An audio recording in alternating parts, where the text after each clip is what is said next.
MNTV news. नाज़रीन, ईद उल अज़हा वेझो ईंदे ई ख़रीदारनि सस्ता ऐं सुहिणा जानवर ख़रीद करण जे लाइ मालपुड़ियुनि जो रुख़ कयो आहे। उन हवाले सां टंडो अल्हायार मां पेश आहे यासीन लगारीअ जी ये रिपोर्ट। नाज़रीन, असां हींअर बीठा आहियूं टंडोलियार जी मालपीड़ी में, जिते माल जी क़ीमत जे हवाले सां तमामु आसमान ते ॻाल्हियूं करे रही आहे। मगर हिते असां सां हिकिड़ो अहिड़ो जानवर आहे तक़रीबन जेको बैल जंहिंजी क़ीमत हिन पीढ़ी में सभ खां टेंट 5 लख रुपया ॿुधाई वञे पई ऐं 5 लख रुपए जे हवाले सां हीअ पीढ़ी में मशहूरु जानवर आहे।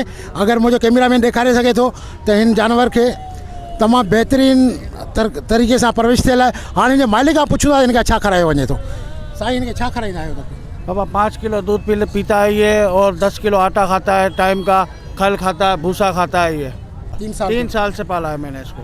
हाँ, असां ख़रीदार खां पुछा कंदासीं त ख़रीदार हिन जी क़ीमत घणी लॻाए रहिया आहिनि? साईं, मुंहिंजी 3 लख रुपया क़ीमत लॻाई आहे। धणी 5 लख रुपये बीठो आहे। चए फाइनल 4.5 में ॾींदुसि। मुंहिंजो 3.5 में ॾिजे, पर उहो नथो ॾिए। चए तो मूं वरी हिनखे नाज़ नखरनि सां पालियो आहे। ईद कुर्बान महांगाई जो दौर लॻो पिया आहे। मेरे गुज़र जा बचड़ा ख़ुशि थी वेंदा। इन लाइ आया जी पीढ़ी में अदाई मिनत करण लॻा पिया आहियूं जो थी वञे जो जान। Yasin Lagari, district reporter, टंडोलायर।